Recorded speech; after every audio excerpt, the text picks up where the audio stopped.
नमस्कार विद्यार्थी मित्रांनो मागील लेक्चरमध्ये आपण स्विचिंग सर्किटची कन्सेप्ट स्टार्ट केली होती। त्यामध्ये आपण स्विचिंग सर्किटचे दोन टाइप्स बघितले। त्यामध्ये फर्स्ट म्हणजे सिरीज स्विचिंग सर्किट आणि सेकंड म्हणजे पॅरलल स्विचिंग सर्किट। ठीक आहे ना, दोन्ही कन्सेप्ट मी व्यवस्थितरित्या आपल्याला मागील लेक्चरमध्ये एक्सप्लेन केलेले आहेत। ठीक आहे, त्यामध्ये एक महत्त्वाची कन्सेप्ट पुन्हा मी रिपीट करतो। सिरीजमध्ये आपण कोणतं नोटेशन यूज करणार आहोत, तर सिरीज सर्किटमध्ये आपण कंजक्शनचं नोटेशन यूज करणार आहोत किंवा मॅथमॅटिकल कनेक्टिव्हिटीज। ठीक आहे, आणि पॅरलल स्विचिंग सर्किटमध्ये आपण डिसजंक्शनची मॅथमॅटिकल लॉजिकल कनेक्टिव्हिटीज यूज करणार आहोत। ठीक आहे, हे लक्षात ठेवायचं आहे। तर विद्यार्थी मित्रांनो, आजच्या या लेक्चरमध्ये आपण स्विचिंग सर्किटची जी काही कन्सेप्ट बघितली मागील लेक्चरमध्ये, त्या कन्सेप्टवरील आज आपण या लेक्चरमध्ये एक्झाम्पल्स बघणार आहोत। ठीक आहे ना, सो बघा मी एक्झाम्पल रीड करतो, काय एक्झाम्पल आहे ते व्यवस्थित समजून घ्या। आधी मी क्वेश्चन रीड करतो। Question first, express the following circuit in the symbolic form of logic and write the input output table. ठीक आहे, अशा पद्धतीने हे आपला क्वेश्चन आहे। काय जे सर्किट आहे ते सर्किट आपल्याला सिम्बॉलिकल फॉर्ममध्ये लिहायचं आहे and write the input output table. आणि ते सर्किट सिम्बॉलिकल फॉर्ममध्ये कन्वर्ट केल्यानंतर आपल्याला जे स्टेटमेंट भेटणार आहे त्या स्टेटमेंटचा आपल्याला इनपुट आउटपुट टेबल प्रिपेअर करायचं आहे। ज्या पद्धतीने आपण ट्रूथ टेबल प्रिपेअर करायचो ना, त्याच पद्धतीने आपल्याला फक्त इथे इनपुट आउटपुट टेबल प्रिपेअर करायचं आहे।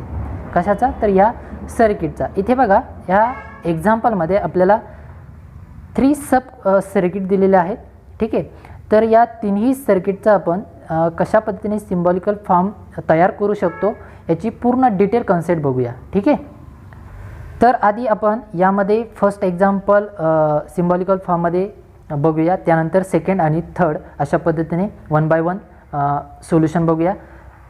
लक्षात घ्या, इथे आजच्या शक्यतो या लेक्चरमध्ये आपण हे जे काही सर्किट आहेत या सर्किटचा सिम्बॉलिकल फॉर्म फक्त आपण घेणार आहोत। ठीक आहे ना, जो नेक्स्ट क्वेश्चन आहे इथे and write the input output table, तो क्वेश्चन मी पुढील लेक्चरमध्ये तुम्हाला एक्सप्लेन करेल। ठीक आहे ना, म्हणजे त्या लेक्चरमध्ये तुम्हाला डायरेक्टली सर्किट स्टेटमेंटमधून सर्किट कशा पद्धतीने प्रिपेअर करायचं असा इन्व्हर्स क्वेश्चन आपण घेणार आहोत आणि त्यानंतर त्या सर्किटचा किंवा त्या स्टेटमेंटचा ट्रूथ टेबल आपण कशा पद्धतीने इनपुट आउटपुट टेबल कशा पद्धतीने प्रिपेअर करू शकतो ती कन्सेप्ट आपण पुढील लेक्चरमध्ये बघू। ठीक आहे ना, आजच्या या लेक्चरमध्ये महत्त्वाची कन्सेप्ट काय आहे की या सर्किटपासून आपण कशा पद्धतीने स्टेटमेंट किंवा त्याचा सिम्बॉलिकल फॉर्म तयार करू शकतो, ही महत्त्वाची कन्सेप्ट आहे, ती आज आपण या लेक्चरमध्ये बघूया। ठीक आहे विद्यार्थी मित्रांनो, लक्षात घ्या की आपल्याला तिन्ही जे सर्किट आहेत त्या तिन्ही सर्किटचे आपल्याला फक्त सिम्बॉलिकल फॉर्म अभ्यासायचे आहेत। ठीक आहे, तर बघा इथे फर्स्ट सर्किटचा आपण सिम्बॉलिकल फॉर्म तयार करूया। ठीक आहे, सर्किट आधी आपण ड्रॉ करूया कशा पद्धतीने एक्झाम्पल आहे। ठीक आहे, आपल्याकडे या टाईपमध्ये असे 4 स्विच होते बरोबर, मग असेच आपण बुकमध्ये बघितलेलं आहे। या पद्धतीने मी पुन्हा इथे ड्रॉ करत आहे।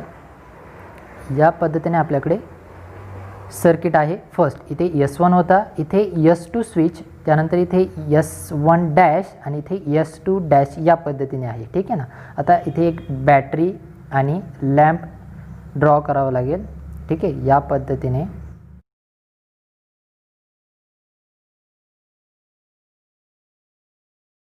आणि इथे असणार आहे लॅम्प L। ठीक आहे, इथे प्लस और मायनस करंट कशा पद्धतीने फ्लो होईल, तर या पद्धतीने या डिरेक्शनने, इथे या पद्धतीने, इथे या पद्धतीने आणि इथे या पद्धतीने। ठीक आहे ना, इथे इथे इथे इथे एक नोटेशन देऊया आणि इथे एक। ठीक आहे, या पद्धतीने हे कंप्लीट सर्किट आपल्याकडे होतं। ठीक आहे, आता या सर्किटचा आपल्याला सिम्बॉलिकल फॉर्ममध्ये कन्वर्ट करायचं आहे। तर बघा सोल्युशनमध्ये व्यवस्थित समजून घ्या, एकदम सिम्पल कन्सेप्ट आहे आणि महत्त्वाची देखील आहे। सो इथे S1 S2 आणि त्यानंतर इथे S1 डॅश S2 डॅश असे सिरीजमधील इथे हे 2 सर्किट आहेत, म्हणजे अशा पद्धतीने हे एक कंप्लीट सर्किट आहे। ठीक आहे ना, आणि या सर्किटचा आपल्याला आता सिम्बॉलिकल फॉर्म तयार करायचा आहे। तर बघा लेट इथे S1 आणि S2 असे 2 स्विच आहेत, तर स्विचसाठी आपण P मानतो बरोबर। So P is equal to S1 switch असणार आहे।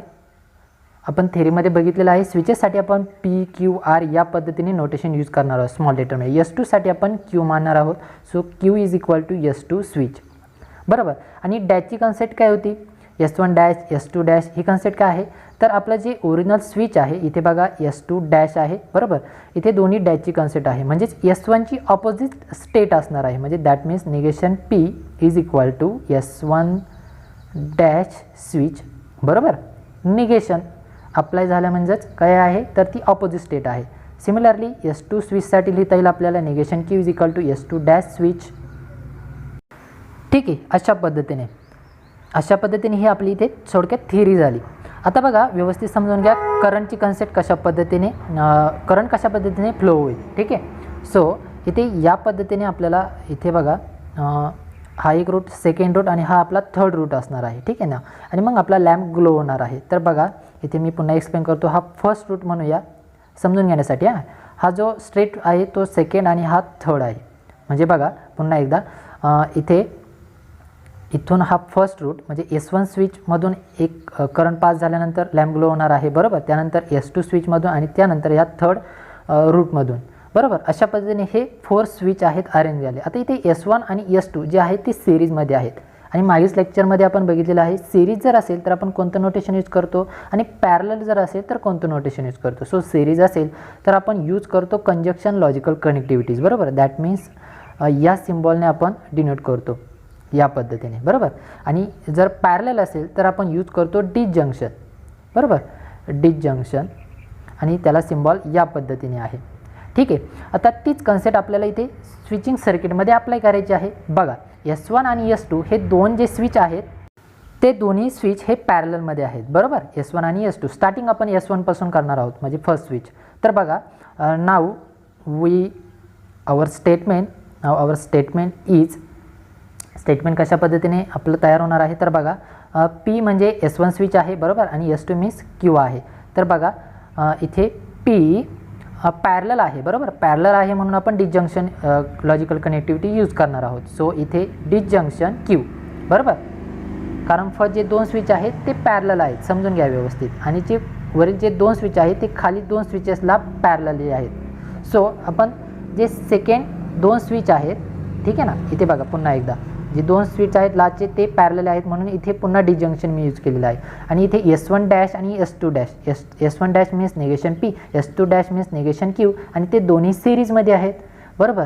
म्हणजेच मी एका लाईनमध्ये आहेत बरोबर ना, म्हणजेच मी निगेशन P S1 डॅशसाठी निगेशन P त्यानंतर ते कसे आहेत सिरीजमध्ये आहेत म्हणजे मी कंजक्शन ही लॉजिकल कनेक्टिव्हिटीज यूज करणार आहोत म्हणजे या पद्धतीने, आणि S2 डॅश त्यासाठी निगेशन Q या पद्धतीने. ठीक आहे, म्हणजे अशा पद्धतीने आपलं हे कंप्लीट स्टेटमेंट तयार होणार आहे या सर्किटसाठी. ठीक आहे, किंवा थोडक्यात सिम्बॉलिकल फॉर्म तयार होणार आहे अशा पद्धतीने. बघा व्यवस्थित समजून घ्या, मी पुन्हा एकदा आपल्याला एक्सप्लेन करतो. बघा आपल्याकडे दोन स्विच होते S1 आणि S2 आणि ते दोन्ही स्विच हे पॅरलल होते बरोबर, म्हणून आपण P डिसजंक्शन Q या पद्धतीने दिलं. त्यानंतर S1 डॅश आहे आणि S2 डॅश आहे आणि हे दोन्हीही स्विचेस हे कसे आहेत सिरीजमध्ये आहेत म्हणून आपण कंजक्शन ही लॉजिकल कनेक्टिव्हिटीज केली बरोबर. आणि हे दोन्हीही फर्स्ट दोन स्विच आणि लास्ट दोन स्विच हे कसे आहेत पॅरलली कनेक्ट आहेत म्हणून आपण डिसजंक्शन ही लॉजिकल कनेक्टिव्हिटीज यूज केली. अशा पद्धतीने आपण सर्किटचा सिम्बॉलिकल फॉर्म तयार करणार आहोत. ठीक आहे, आता नेक्स्ट एक्झाम्पल बघा, सेकंड जे सर्किट आहे ते कशा पद्धतीने आपण सॉल्व्ह करणार आहोत किंवा कशा पद्धतीने सिम्बॉलिकल फॉर्म फाइंड करणार आहोत. तर बघा आधी सर्किट ड्रॉ करूया. या पद्धतीने हे दोन स्विच होते, त्यानंतर अगेन इथे पॅरलली त्याला दोन स्विच होते आणि इथे पुढे एक स्विच होतं बरोबर, म्हणजे असे 5 स्विचेस होते. आणि त्यानंतर याला आपण एक बॅटरी आणि एक लॅम्प जॉईन करूया म्हणजे आपलं एक कंप्लीट सर्किट होणार आहे. ठीक आहे ना, हे आपल्याला गिवन आहे, हे आपलं सेकंड एक्झाम्पल आहे. या सर्किटवरून आपल्याला त्याचा सिम्बॉलिकल फॉर्म करायचा आहे. ठीक आहे, सो हे S1 स्विच, इथे S2, त्यानंतर या दोन स्विचेचे इथे खाली डॅश आहे म्हणजे S1 डॅश आणि इथे S2 डॅश. ठीक आहे ना, डॅश मीन्स ऑपोजिट स्टेट हे लक्षात घ्या. ठीक आहे, त्यानंतर इथे S3 असे हे कंप्लीट सर्किट आहे. इथे plus or minus current प्लसकडून flow होणार आहे या पद्धतीने. ठीक आहे, अशा पद्धतीने ही करंटची डिरेक्शन आहे. हे कंप्लीट सर्किट आहे. ठीक आहे, आता या सर्किटचा आपल्याला सिम्बॉलिकल फॉर्म तयार करायचा आहे. एकदम सिंपल आहे. ज्या पद्धतीने हे फर्स्ट एक्झाम्पल सॉल्व्ह केलेलं आहे अगदी त्याच पद्धतीने आपल्याला हे सेकंड एक्झाम्पल आता सॉल्व्ह करायचं आहे. ठीक आहे, तर बघा आधी आपण या स्विचेचे जे सिम्बॉल आहे ते लिहूया PQRच्या फॉर्मॅटमध्ये. ठीक आहे, मी इथेच या सर्किटमध्ये लिहिणार आहे. ठीक आहे, तर S1 साठी P मानतो बरोबर, S2 साठी आपण Q मानूया, त्यानंतर खाली इथे बघा S1 डॅश आहे, डॅशसाठी आपण निगेशन वापरतो म्हणजे निगेशन P आणि इथे S2 डॅश आहे म्हणजे निगेशन Q. आता नेक्स्ट बघा इथे S3 आहे म्हणजे इथे S1 S2 S3 आहे म्हणजे P Q आणि S3 साठी R येणार आहे बरोबर. अशा पद्धतीने ही थिअरी तयार होणार आहे. ठीक आहे ना. मी सर्किटमध्येच इथे सर्व थिअरी लिहिलेली आहे या पद्धतीने. आता सिरीजमध्ये असेल तर आपण कंजक्शन यूज करतो आणि पॅरलल असेल तर डिसजंक्शन यूज करतो बरोबर. मग आता तोच क्रायटेरिया इथे या सर्किटमध्ये अप्लाय करायचा आहे. बघा S1 पासून स्टार्ट करूया. S1 S2 हे सिरीजमध्ये आहेत बरोबर. मग जर सिरीजमध्ये असेल, सिरीजमध्ये म्हणजे एका लाईनमध्ये, समजून घ्या व्यवस्थित, बेसिक कन्सेप्ट आहे ती समजून घ्या. सो वी डायरेक्टली राईट, आपण स्टेटमेंट लिहिणार आहोत डायरेक्टली. ठीक आहे ना. जी थिअरी आहे ती मी डायरेक्टली वरती सर्किटमध्ये एक्सप्लेन केली आहे. जी थिअरी आहे ती तुम्हाला मात्र एक्झाम्पलमध्ये लिहायची आहे. ठीक आहे.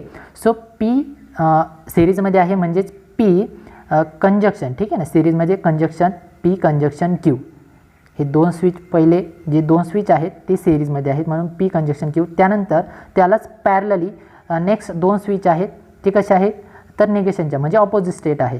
तर मग मी डायरेक्टली जे दोन स्विच आहेत त्यांचे आधी फॉर्ममध्ये लिहितो म्हणजे निगेशन P, त्यानंतर सिरीजमध्ये आहेत ते सुद्धा म्हणजे अगेन कंजक्शन निगेशन Q या पद्धतीने भेटेल. आणि हे दोन जे स्विचेस आहेत म्हणजे पहिले दोन आणि लास्टचे दोन ते एकमेकाला पॅरलली कनेक्टेड आहेत बरोबर. पॅरलली जर कनेक्ट असेल तर आपण यूज करतो डिसजंक्शन कनेक्टिव्हिटी म्हणजे इथे डिसजंक्शनचं सिम्बॉल येईल बरोबर. तर आता बघा फर्स्ट 4 स्विचेसचं स्टेटमेंट तयार झालेलं आहे. ठीक आहे ना. आता या थर्ड नंबरच्या स्विचकडे यायचं आहे. आता इथे बघा हे जे 4 स्विच आहेत आणि इथे हे थर्ड नंबरचं स्विच आहे, हे कशा पद्धतीने जॉईन झालेले आहेत तर या 4 स्विचकडून ह्या S3 कडे करंट पास होतो बरोबर. म्हणजेच हे 4 स्विच म्हणजे याला मी एक बॉक्स ब्रॅकेट करतो आणि यामधून करंट पास होणार आहे म्हणजे ते कशा पद्धतीने जॉईन झालेले आहे तर सिरीजमध्ये स्ट्रेट करंट येणार आहे बरोबर ना. म्हणजेच ते दोन स्विच हे सिरीजमध्ये कनेक्ट असतील म्हणजे जे फर्स्ट 4 स्विच आणि लास्टचा S3 म्हणजेच कंजक्शन R या पद्धतीने आपलं हे सिम्बॉलिकल फॉर्म तयार होणार आहे. ठीक आहे ना. एकदम सिंपल आहे. आपल्याला ज्यावेळेस सर्किट आपण सिम्बॉलिकल फॉर्ममध्ये तयार करणार आहोत त्यावेळेस आपल्याला लक्षात काय ठेवायचं आहे बघा, मी पुन्हा एकदा सांगतो, लक्षातच ठेवायचं आहे ज्यावेळेस जर स्विचेस हे जर सिरीजमध्ये असेल त्यावेळेस आपण कंजक्शन ही लॉजिकल कनेक्टिव्हिटी यूज करणार आहोत आणि जर स्विचेस हे जर पॅरलली जर कनेक्ट असतील तर त्यासाठी आपण डिसजंक्शनची मॅथमॅटिकल लॉजिकल कनेक्टिव्हिटी यूज करतो. ठीक आहे ना. आता ही झाली कनेक्टिव्हिटीसाठी. त्यानंतर जर डॅशची कन्सेप्ट असेल म्हणजे S1 डॅश S2 डॅश ही काय कन्सेप्ट आहे तर आपण ओरिजिनल जे स्विच आहेत त्या ओरिजिनल स्विचची आपण ऑपोजिट स्टेट घेत असतो बरोबर. तर आता अशा पद्धतीने ह्या सेकंड टाईपचं एक्झाम्पल सॉल्व झालेलं आहे. आता आपण थर्ड टाईपचं एक्झाम्पल जे सर्किट आहे त्याचा सिम्बॉलिकल फॉर्म तयार करूया. ठीक आहे. सो इथे थर्ड, तर आधी आपण सर्किट ड्रॉ करूया जे आपल्याला ऑलरेडी गिवन आहे. ठीक आहे ना. इथे फक्त आपण ड्रॉ करतो आहे. तर या पद्धतीने हे सर्किट आहे. इथे फर्स्ट 2 स्विच, त्यानंतर इथे एक स्विच. ठीक आहे. त्यानंतर अगेन इथे 2 स्विच गिवन आहेत या पद्धतीने. ठीक आहे. त्यानंतर याला एक बॅटरी आणि एक लॅम्प जॉईन करायचा आहे. ठीक आहे. इथे बॅटरी आणि इथे लॅम्प L या पद्धतीने हे सर्किट असणार आहे. ठीक आहे. आता याचे स्विचेसचे नेम देऊया. इथे S1 स्विच, इथे S2, या ठिकाणी S2, इथे आहे S2च, इथे S3 आणि इथे लास्ट S1 डॅश आहे. ठीक आहे ना. डॅशची कन्सेप्ट एकच आहे ह्या पूर्ण होल सर्किटमध्ये. अशा पद्धतीने हे पूर्ण सर्किट आहे. आता या सर्किटचा आपल्याला सिम्बॉलिकल फॉर्म तयार करायचा आहे. ठीक आहे ना. जशा पद्धतीने आपण आधीची 2 सर्किटचे सिम्बॉलिकल फॉर्म बघितले आहेत त्याच पद्धतीने बघा इथे टोटल 5 स्विचेस आहेत बरोबर. इथे प्लस और मायनस करंट या पद्धतीने फ्लो होईल. त्यानंतर इथे या पद्धतीने डिरेक्शन असेल. ठीक आहे ना. नंतर या स्विचेसमधून आणि नंतर यामधून नंतर लॅम्प आपला ग्लो होणार आहे. ठीक आहे. या पद्धतीने ही करंटची डिरेक्शन झाली. आता बघा इथे S1 स्विच आहे आणि इथे S2 आहे. आता स्विचेसला नेम देऊया. S1 साठी P बरोबर. S1 जो स्विच आहे, फर्स्ट जो स्विच आहे त्याच्यासाठी P, सेकंडसाठी Q, S2 साठी Q, त्यानंतर S1 S2 P Q, इथे S2 आहे अगेन. ठीक आहे ना. थर्ड जे स्विच आहे ते अगेन S2 आहे म्हणजे इथे Q येणार आहे. त्यानंतर P Q आणि त्यानंतर S2 इथे S3 आहे म्हणजे P Q इथे R लिहिता येईल. त्यानंतर इथे S1 डॅश आहे, लास्ट नंबरचं जे स्विच आहे ते S1 डॅश आहे म्हणजेच ऑपोजिट स्टेट कोणाची तर या S1ची म्हणजे इथे निगेशन P लिहावं लागणार आहे. ठीक आहे ना. Negation P. या पद्धतीने हे आपले थोडक्यात थिअरी झाली जी आपण आधी सिम्बॉलिकल फॉर्म तयार करण्याच्या आधी लिहितो. ठीक आहे ना, ती मी इथे सर्किटमध्येच लिहिलेली आहे. तुम्हाला मात्र ती व्यवस्थित स्टेप बाय स्टेप लिहायचं आहे. ठीक आहे. सो आता आपण डायरेक्टली स्टेटमेंट लिहिणार आहोत. So our statement is statement किंवा आपला सिम्बॉलिकल फॉर्म म्हणू शकतो त्याला. ठीक आहे, स्टेटमेंट म्हणा किंवा सिम्बॉलिकल फॉर्म म्हणा. तर बघा आता व्यवस्थित समजून घ्या. हे दोन जे स्विच आहेत ते सिरीजमध्ये आहेत की पॅरललमध्ये आहेत. ठीक आहे ना, लक्षात काय ठेवायचं आहे की आपल्याला जे स्विचेस आहेत ते सिरीजमध्ये आहे की पॅरललमध्ये आहेत एवढंच ओळखायचं आहे. ठीक आहे, जर सिरीजमध्ये असेल तर आपण यूज करतो कंजक्शन आणि जर पॅरलल असेल तर त्यासाठी आपण यूज करतो डिसजंक्शन कनेक्टिव्हिटीज. ठीक आहे ना, या पद्धतीने हे सिम्बॉल आहे. आता इथे बघा S1 आणि S2 हे दोन जे स्विचेस आहेत हे पॅरलली आहेत की सिरीजमध्ये आहेत, तर ऑब्वियसली पॅरलली आहेत. बरोबर, कारण दोन सेपरेट करंट पास होत आहे दोन्ही स्विचेसमधून. म्हणून P डिसजंक्शन Q आपण लिहू शकतो. बरोबर, पहिल्या दोन स्विचेसचाच फक्त विचार करा, ते दोन्ही पॅरलली जॉईंट आहेत. त्यानंतर करंट हा S1 S2 मधून पास होऊन थर्ड स्विचमध्ये म्हणजे पुन्हा S2 मध्ये पास होते, बट तो सिरीजमध्ये जॉईंट आहे. ठीक आहे ना, पहिले दोन स्विचेस आहेत ते S2 साठी सिरीजमध्ये जॉईंट आहेत म्हणून आपण कंजक्शन कनेक्टिव्हिटीज यूज करणार आहोत. कंजक्शन S2 साठी Q आहे म्हणून Q लिहिलेला आहे. त्यानंतर S2 मधून पास झाल्यानंतर पुन्हा जे पुढील सर्किट आहे ते S2 ला सिरीजमध्ये जॉईंट झालेलं आहे. ठीक आहे ना, कशामध्ये जॉईंट झालेलं आहे ते व्यवस्थित समजून घ्या. अगेन सिरीजमध्ये आहे म्हणून कंजक्शन. आणि आता लास्ट सर्किट ते आपण ब्रॅकेटमध्ये लिहूया. ठीक आहे ना, ते कारण कॉम्बिनेशनमध्ये आहे. आणि जे लास्टचे दोन जे स्विच आहेत ते कशा पद्धतीने जॉईंट आहेत तर पॅरलली जॉईंट आहेत. बरोबर, म्हणजे R पॅरलली आहेत म्हणून R डिसजंक्शन निगेशन P, कारण इथे डॅश आहे म्हणून निगेशन P आहे. बरोबर, S1चे ऑपोजिट स्टेट म्हणजे निगेशन P. तर या पद्धतीने आपल्याला हा सिम्बॉलिकल फॉर्म मिळणार आहे या सर्किटसाठी. ठीक आहे ना, एकदम सिंपल कॉन्सेप्ट आहे. बघा मी पुन्हा एकदा एक्सप्लेन करतो. इथे बघा पार्टिशनच्या फॉर्ममध्ये समजून घेऊया. हा आपला फर्स्ट पार्ट, त्यानंतर हा सेकंड पार्ट आणि त्यानंतर हा थर्ड पार्ट आपला तयार होणार आहे. बरोबर, आणि या तिन्ही पार्टचे बघा हा फर्स्ट पार्टचा सिम्बॉलिकल फॉर्म, त्यानंतर हा सेकंड पार्टचा सिम्बॉलिकल फॉर्म आणि त्यानंतर हा थर्ड पार्टचा सिम्बॉलिकल फॉर्म तयार होणार आहे. पार्टनुसार आपण समजून घेऊया. ठीक आहे ना, तुम्ही देखील तशा पद्धतीने समजून घेऊ शकता. फर्स्ट जो पार्ट आहे तो कशा पद्धतीने आहे पॅरलली कनेक्टेड आहे. बरोबर, पॅरलली असल्यामुळे आपण डिसजंक्शनची कनेक्टिव्हिटी यूज केली. ठीक आहे ना, या पद्धतीने म्हणजे P डिसजंक्शन Q. त्यानंतर सेकंड ॲज इट इज येणार आहे आणि त्यानंतर थर्ड अगेन पॅरलली कनेक्टेड आहे म्हणून या पद्धतीने आपण डिसजंक्शन कनेक्टिव्हिटी यूज केली आणि आपला लास्ट म्हणजे जे आन्सर आहे ते सिम्बॉलिकल फॉर्म तयार झालेला आहे. ठीक आहे, तर अशा पद्धतीने विद्यार्थी मित्रांनो आजच्या या लेक्चरमध्ये आपण सर्किट टू सिम्बॉलिकल फॉर्म, ठीक आहे ना, म्हणजे सर्किट जर गिवन असेल तर त्यावरून आपण सिम्बॉलिकल फॉर्म कशा पद्धतीने क्रिएट करू शकतो, फाइंड करू शकतो, ही कन्सेप्ट आज आपण एक्झाम्पलच्या थ्रू बघितलेली आहे. ठीक आहे ना, तर आजच्या लेक्चरमध्ये बस एवढंच. पुढील नेक्स्ट लेक्चरमध्ये आपण नेक्स्ट टाईपचे एक्झाम्पल बघणार आहोत. ठीक आहे ना, त्यामध्ये आपण स्टेटमेंट आपल्याला आधी गिवन असेल आणि त्यावरून आपल्याला सर्किट क्रिएट करायचं आहे. ठीक आहे ना, म्हणजे आजच्या लेक्चरच्या कंप्लीट ऑपोजिट कन्सेप्ट आहे.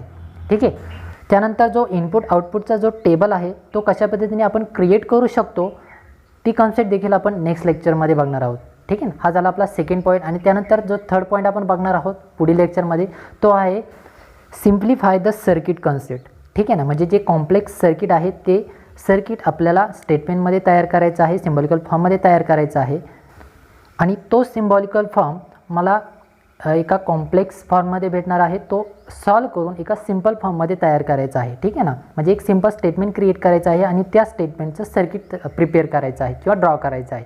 ठीक आहे ना, अशी ही थर्ड कन्सेप्ट आहे. तर अशा पद्धतीने हे जे तीन महत्त्वाचे टॉपिक आहे ते पुढील लेक्चरमध्ये आपण बघणार आहोत. त्यामुळे पुढील लेक्चर जे आहे ते तुम्ही बघाच. ठीक आहे ना, कारण ते खूप महत्त्वाचं आहे. तर अशा पद्धतीने आजच्या लेक्चरमध्ये बस एवढंच. भेटूया पुढील लेक्चरमध्ये.